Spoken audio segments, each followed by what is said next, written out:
But Sunday then rolls on, just 2 games on Sunday. Opened at 6:15 a.m. Irish time in Kumagaya Rugby Stadium, refereed by Wayne Barnes. Georgia against Uruguay. Interesting game. Very interesting game. The Georgians were simultaneously both very impressive and utterly disappointing against Wales in their opening day.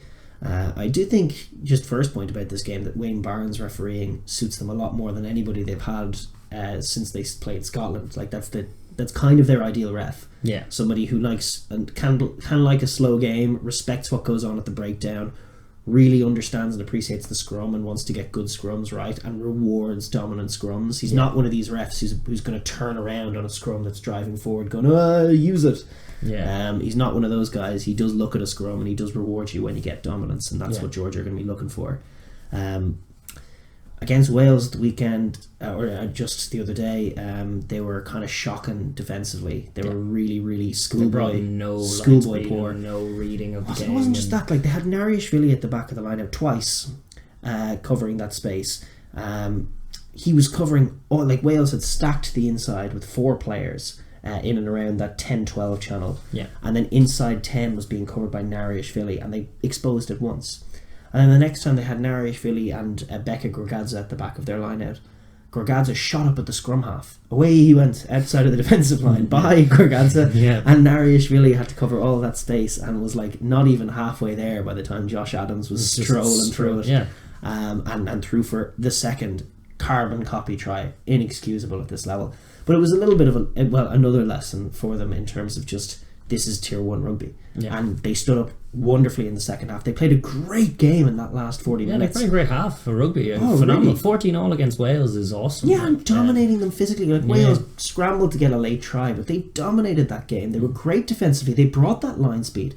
They did stop Wales. They were great. That's what annoys me most, is that I've watched their first halves. I watched them get blitzkrieged by the Southern Kings in the first half a few weeks back, and then had to crawl their way back, and finally did at 60 minutes break them. But you're just like, what are you doing? Starting so slowly. And they actually had a couple of very nice little sets, both of which resulted in frustrating kicks on the full. They were both great options. There was like a little nice screenplay that put Nariashvili into a bit of space. He dinked the ball in behind. There was space. The Welsh winger Josh Adams had ran up, and it was like, space in behind, on the full from the ensuing line-out try.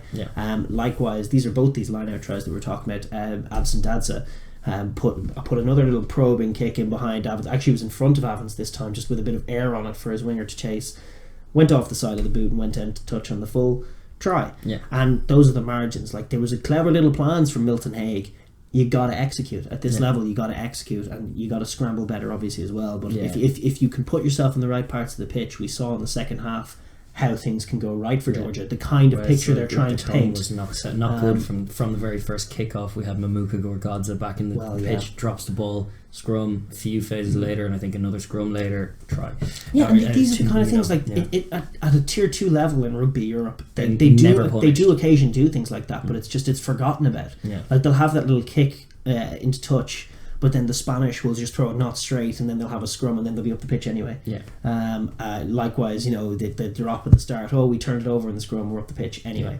Whereas at tier 1 level, if you want to play at this level, those errors are punished. You have to limit them. And they got dealt that harsh lesson, and they're going to have to go back now and reassess before the next games. But this game against Uruguay is a chance for them to dominate physically. They are stronger up front, much stronger than their South American counterparts. As I've said about Uruguay, we watched them struggle with the Brazilian scrum earlier this year, which was a bit of a revelation. It was a story in that America's Championship, but the Georgian scrum is something else entirely, and the Uruguayans are all quite small.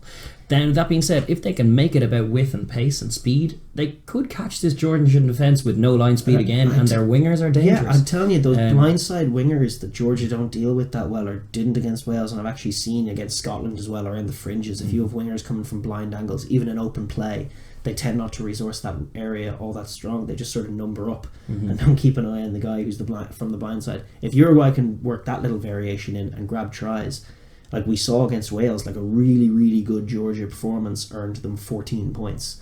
Where, for a lot of attacking sides, that's a good 10 minutes.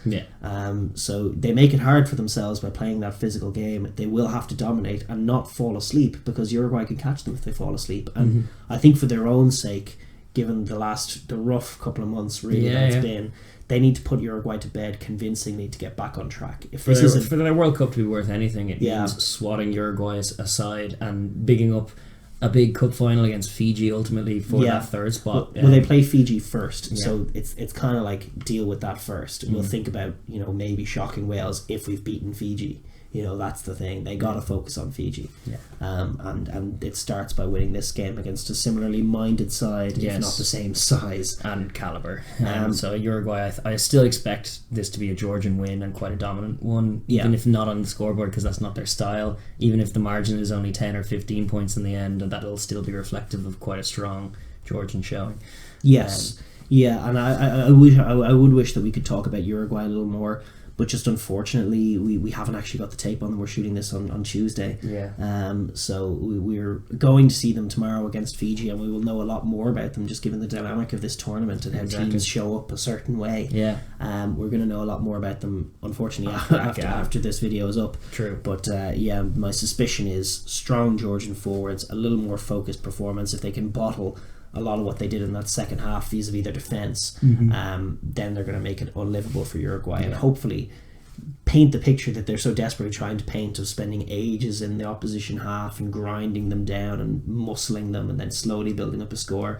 And maybe a try bonus point is too much to ask for, but a dominant win is what they're looking for here. 100%. And good on them. I do root for them. I like a lot of what I've seen from them off the pitch. Yes. The problem is what's gone on us, to be honest, in recent times. In recent times, that's definitely true. We want to see a bit more from Georgia, and hopefully this will be an opportunity for them to do that, because I think they are a superior team to Uruguay, who are also good value for being here and playing lovely brand, but I think we'll be shocked. They'll be shocked. Just by just about everything. By everything. In the whole thing. Just all shocked in general. 4 games of different kinds of marauding dominance against Uruguay could be in store. But that said, I said that about Russia, and Russia showed up. So maybe Uruguay will never know. Up. World Cups are strange in the places. Long grass. To take out the likes of Georgia, we've seen stranger things. Definitely.